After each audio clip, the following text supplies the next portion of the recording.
Ministério da Cultura, Prefeitura da cidade do Rio de Janeiro, Secretaria Municipal de Cultura, Petrobras, White Martins e Estúdio Umbaracá apresentam, com o copatrocínio da Estácio, do Instituto Edux e da First RH Group, Rolê Visita Museu da República. Quem apresenta o vídeo é Beatriz Novelino, que também é entrevistadora mais à frente. Ela é uma mulher de pele negra clara, usa um óculos de armação prata e tranças castanhas. Sua blusa é branca e ela está num jardim, onde pode-se avistar um casarão rosado ao fundo, mas a imagem é desfocada. Quando a música começar, entra na tela o texto com o nome dos patrocinadores já citados nesse áudio, as suas logomarcas e uma abertura animada com a logomarca do projeto, escrita Rolê, e ícones coloridos passeando pela tela. O vídeo segue alternando a imagem de Beatriz com imagens de pinturas representando fazendas de café e fotos do Rio Antigo, até que surge a voz de um homem. Ele é Mário Chagas, diretor do Museu da República. É um homem branco com cabelos longos e grisalhos, usa uma camisa social rosa com um colete bege e está sentado em uma sala ornamentada com castiçais, ouro e detalhes dourados, de frente para Beatriz, que ostenta uma saia longa preta com bolas brancas. Ao fundo, percebe-se um grupo escolar passeando pelo museu. O restante do vídeo segue alternando imagens de fotografias, pinturas e registros do museu, todas ligadas ao que está sendo falado pelos participantes do vídeo. Algumas intervenções gráficas coloridas surgem na tela, destacando o que eles falam. Quando a música retorna, aparece uma cartela com as redes sociais do projeto, @RoléCarioca. Alguns lugares são quase como túneis do tempo, atravessam épocas e misturam histórias de diferentes períodos. São testemunhas silenciosas de acontecimentos que mudam para sempre a história de um país. Hoje, o Rolê está num desses lugares de destaque da história. Esse lugar já teve diferentes nomes e usos. Foi símbolo da elite cafeicultora do país, sede do governo federal, por onde passaram 18 presidentes, palco de episódios dramáticos da história e marcos da cultura. Um deles um verdadeiro rebuliço, quando pela primeira vez acordes 100% brasileiros tocaram nos salões, que só estavam acostumados aos acordes europeus. Aqui também foi o local onde aconteceu um dos suicídios mais controversos da história do país. Já sabe que lugar é esse? Estamos no Catete e hoje o Rolê visita o Museu da República.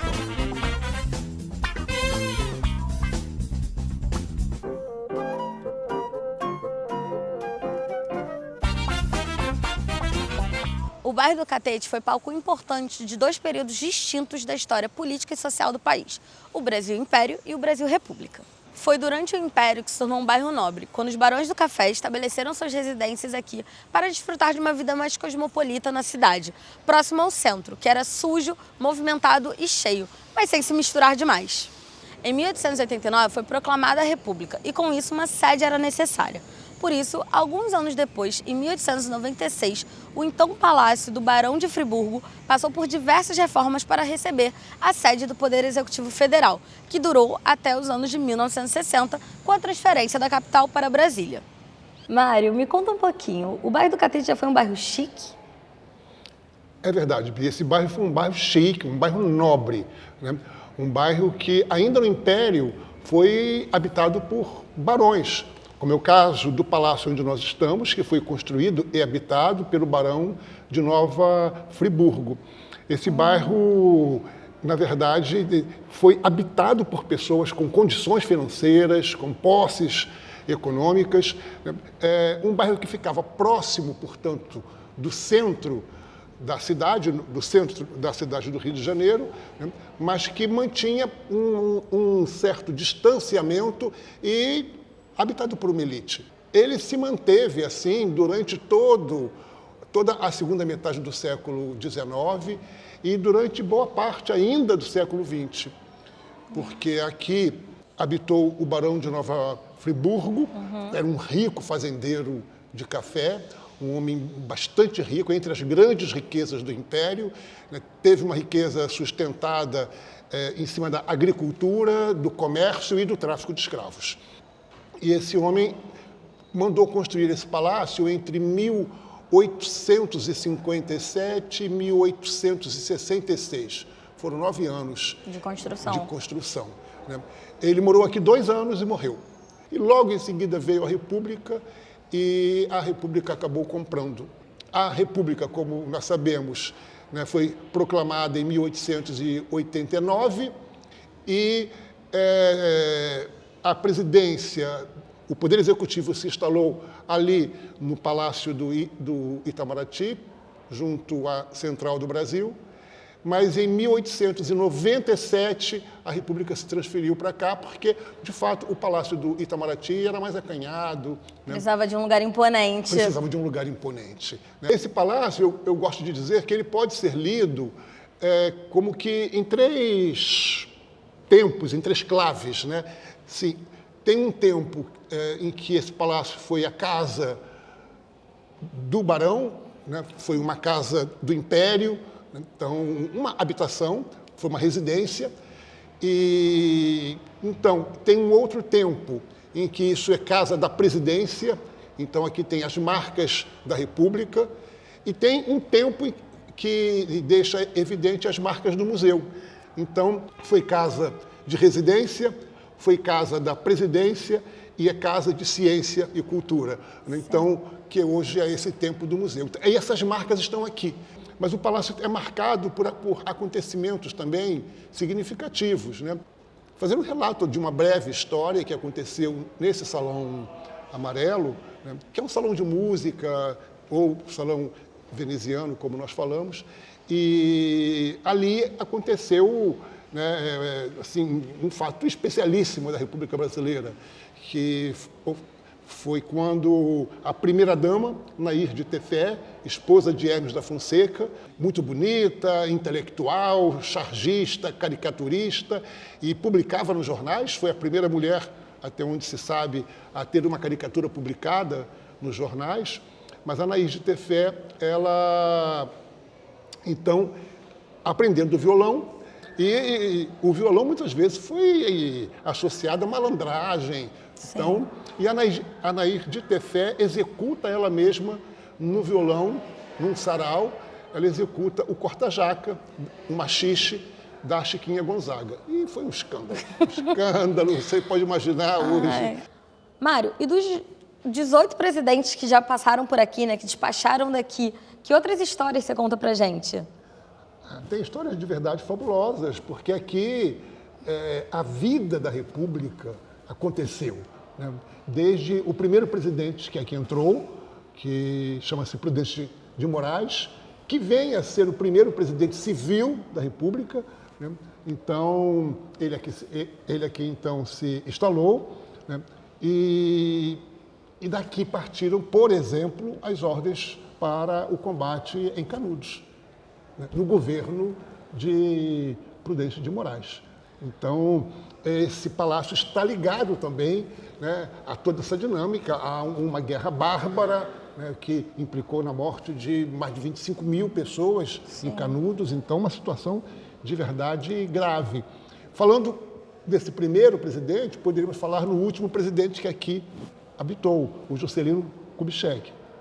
A posse foi nesse salão onde nós estamos e desse palácio, a partir daqui, desenvolveram-se pensamentos para a construção de Brasília. A tal ponto que em Brasília existe o Catetinho, então, que era o Palácio de Tábuas. Então, aqui o Palácio do Catete e lá em Brasília o Catetinho, que foi construído por Oscar Niemeyer e Lúcio Costa, que rodaram por aqui pensando Brasília. Podemos ainda lembrar de que nesse salão também, aqui foi ocorreu a assinatura da entrada na Primeira Guerra Mundial, em 1917, se eu não me engano, com Venceslau Braz. Posteriormente, a entrada na Segunda Guerra Mundial, já no período de Vargas. E o suicídio de Vargas também foi aqui. Só morto sairei do catete. Com essa frase amplamente divulgada nos jornais da época, por conta da crise com a era Vargas, Getúlio reforçava seu lugar no bairro, símbolo da presidência na época. Getúlio era um presidente popular que fazia propaganda de sua própria imagem, tendo inclusive colocado seu rosto em uma moeda. Conhecido como pai dos pobres, pode-se dizer que Getúlio é pioneiro em criar um aparato de comunicação em torno da figura do presidente no país. Com sua morte, Vargas adquiriu áreas de figura mítica. Muitos acreditam que seu suicídio foi uma estratégia planejada, o que é reforçado pelas cartas que deixou, marcando seu adeus político e pessoal. Mário, a gente pode dizer que o morador mais ilustre desse palácio foi Getúlio Vargas, certo? Ele falou aquela frase, só morto sairia do catete.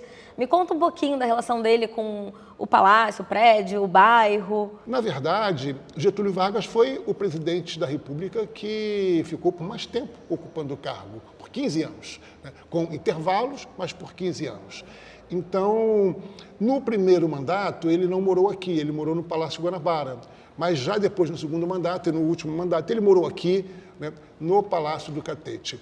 Getúlio tinha uma frequência pelo bairro, ele andava pelo bairro. Então, tem muitos relatos das pessoas falando sobre Getúlio Vargas, de mãozinha para trás, andando em frente do Palácio do Catete. Tem charges que também evidenciam isso, mostram ele andando por aqui. Então, foi uma figura com uma presença muito marcante no Palácio do Catete, na história do Brasil, e a participação na Segunda Guerra Mundial é Getúlio Vargas quem está no poder. Então, a presença dele é muito intensa. E com mais um detalhe, Getúlio Vargas, na verdade, durante esse tempo em que foi presidente da República, ele recebeu muitos presentes. Então, o acervo que nós temos, o acervo museológico com maior, o acervo museológico referente a presidente da República em maior quantidade é o de Vargas, porque ele doou em vida, ele foi doando tudo isso em vida. Então nós temos uma representação de Vargas no Museu da República muito grande. Então ele também soube construir a sua imagem. Então popularmente ele construiu essa imagem, mas também construiu uma imagem e projetou no tempo futuro essa imagem. Ele jogou a imagem dele como presidente para o futuro. Então ele tem uma presença muito grande aqui. A tal ponto que, no terceiro andar, nós temos o quarto de Getúlio Vargas, que foi o quarto onde ele se suicidou. E por que esse quarto também foi mantido e preservado? Logo após o suicídio do Vargas, quem assume a presidência, se eu não me engano, é Café Filho. Mas o Café Filho não quis manter o quarto do Vargas, então doou para o Museu Histórico Nacional. Então, o quarto do Vargas foi inteiro para o Museu Histórico Nacional. E ficou guardadinho até voltar para o museu. Exatamente. Ele foi exposto no Museu Histórico Nacional durante um tempo, até que, quando é criado o Museu da República, ele volta para cá. Então, por isso, esse acervo está tão bem preservado, o quarto do Vargas tal e qual. Então, essas histórias do Vargas são muito presentes aqui. Então, ele, de verdade, é um dos mais ilustres moradores aqui do Palácio do Catete e deixou suas marcas. No jardim tem uma mangueira em relação à qual existe uma lenda urbana de que Vargas gostava da manga daquela mangueira. Ninguém tem, eu pelo menos não tenho como provar isso, mas é uma coisa curiosa. É o dizem por aí que a gente fala no balé. Dizem por aí, exatamente, que é essa manga, mas isso desperta nos frequentadores uma curiosidade e um gosto interessante. Quando a manga cai, as pessoas disputam a manga. Querem provar? Querem aquela manga. A manga do Vargas. Então, dizem por aí que ele gostava dessa mangueira especialmente. Mário, e agora falando um pouquinho do museu. Como é que é esse acervo? Quais são as peças de destaque? O que você me conta? Aqui, como nós falamos, né, foi sede da presidência até 1960 e em 15 de novembro de 1960, o museu foi inaugurado. Ele foi concebido como um museu de história dos presidentes, né? O que se contava aqui era a história dos presidentes, né? Hoje não, hoje nós pensamos que é um museu, um museu contemporâneo, né? Ele trata de história da República, mas a República está em movimento, portanto ele é contemporâneo. É um museu que tem compromissos com cidadania, direitos humanos, dignidade da pessoa humana. Então, e temos um trabalho focado na museologia social. Então, nosso interesse é mesmo focar nessa área. Então, nós temos um acervo importantíssimo, acervo sobre a República Brasileira, né? E não é um acervo grande em termos de tamanho, em termos de quantidade. Nós temos em torno de 10 mil itens no acervo museológico. O acervo arquivístico é bem maior, né? E o acervo biblioteconômico em torno de 19 mil títulos. Mas no arquivo, por exemplo, nós temos uma coleção que é fabulosa, é importantíssima, que é a coleção Canudos. São 69 fotografias do fotógrafo baiano Flávio de Barros, e esse acervo foi classificado como Memória do Mundo. Então, é um acervo importantíssimo, que foi produzido pelo fotógrafo, né, contratado pelo Exército Brasileiro para registrar a derrota de Canudos. E hoje, é como se tivesse passado por uma reviravolta, essa coleção registra, na verdade, o horror, o crime cometido pelo Estado contra o povo brasileiro, contra os jagunços, entre aspas, contra os conselheiristas. E um outro acervo também do arquivo importantíssimo é a Memória da Constituinte.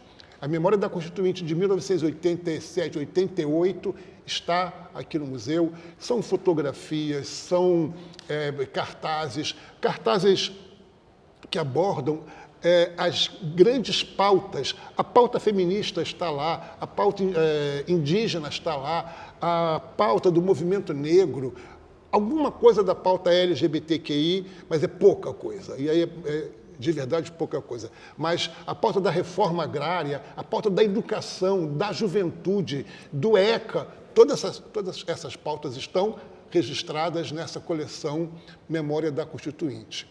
E, mais recentemente, no que se refere ao acervo museológico, eu gostaria de registrar, por exemplo, a importância da coleção que é chamada de Nosso Sagrado, um acervo que chegou no Museu da República durante a pandemia. Sim. No dia 21 de setembro de 2020, ele entrou aqui no Museu da República. É um acervo que é resultado de batidas policiais que aconteceram no final do século, quer dizer, a partir de 1890 até 1946, essas batidas policiais aconteciam nos terreiros de candomblé, nos terreiros de umbanda, né, e guardavam os objetos sagrados como prova de um crime. A mãe meninazinha de Oxum pergunta: que crime nós cometemos? É crime ser de religião? E houve uma luta muito grande das lideranças religiosas para tirar esse acervo da Polícia Civil, e eles conseguiram isso e quiseram deixar esse acervo aqui.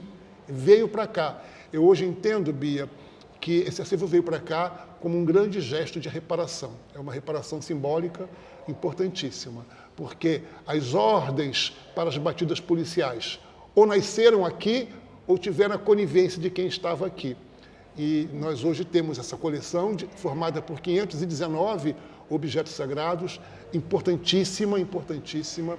Foi um dos eventos mais importantes da museologia nos últimos 20 anos no Brasil. Atualmente, o imponente Palácio do Catete guarda memórias e fatos históricos da nossa República. O Palácio do Catete acompanhou as mudanças do bairro, da cidade e do país, e é sem dúvida um dos lugares que se destaca na nossa história brasileira. Hoje, caminhando tanto pelo bairro quanto pelos próprios jardins do museu, podemos observar construções que contam um pouquinho mais da nossa história. E esse bairro ficou nobre, eu diria, até 1960. Enquanto a presidência da República esteve aqui, era um bairro de elite, um bairro luxuoso.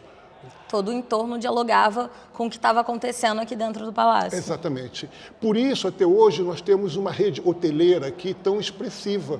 Muitos hotéis, porque eram os intelectuais, os artistas, os políticos que vinham para ficar perto da presidência da República. Então, com a transferência da capital para Brasília, isso foi sofrendo mudanças, alterações e etc. Mas o que definiu, né, a transformação desse bairro num bairro de classe média e um bairro mais pobre, né, tem uma tese de um dos nossos pesquisadores que fala Catete de bairro nobre a bairro pobre. Exatamente, ele chama assim, faz essa referência, o Marcos Macri. Mas o que fez a diferença foi a construção do metrô. Quando essa rua do Catete foi rasgada e o metrô atravessou isso daqui, rasgou, e com uma tecnologia, né, muito, vamos dizer, interferente, produzindo danos. Sim. O palácio sofreu danos, ele foi inclinado para frente, né? Até hoje tem rachaduras. Depois eu posso mostrar para vocês. Tem rachaduras fortes mesmo, que estão controladas. Sim. E teve um trabalho do IPHAN, do Instituto do Patrimônio Histórico e Artístico Nacional, que deu injeções de concreto para fazer o palácio voltar, né?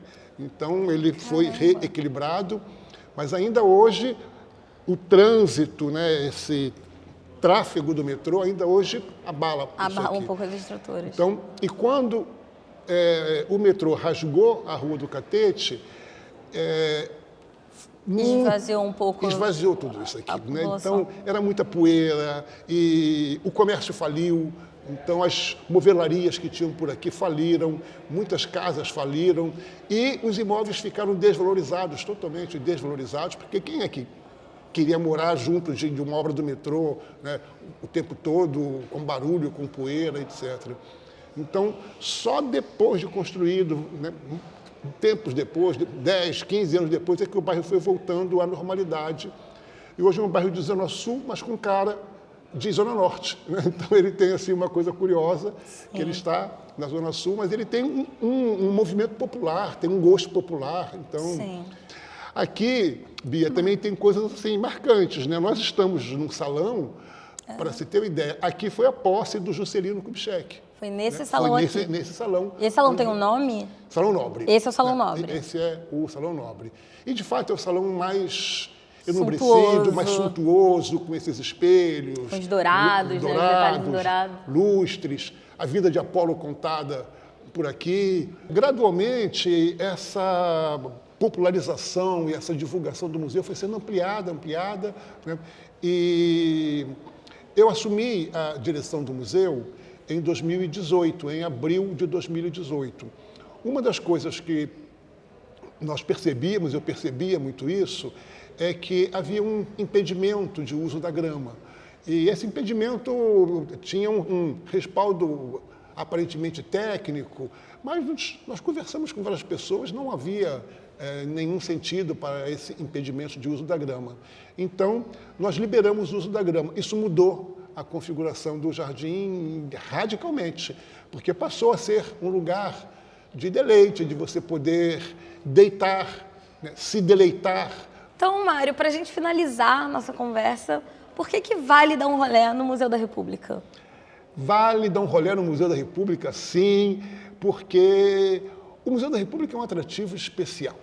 Então, é um prédio imponente e importante do ponto de vista da arquitetura, da arte. É uma obra que tem uma presença na cidade, tem um jardim maravilhoso, aberto ao público sistematicamente. O Museu da República tem uma agenda cultural intensa, acompanhe a agenda cultural do Museu da República e por tudo isso vale a pena dar um rolê no Museu da República. Mas mais ainda, porque o Museu da República ele está pleno de vida, está impregnado de vida. Nós aqui temos a compreensão de que museu, cultura, saúde, vida, tudo isso está articulado. A tal ponto que nós cunhamos uma expressão: o museu que não serve para a vida não serve para nada. O Museu da República serve à vida. Vale a pena dar um rolê no Museu da República. Então vamos continuar esse rolê. Obrigada, Mário.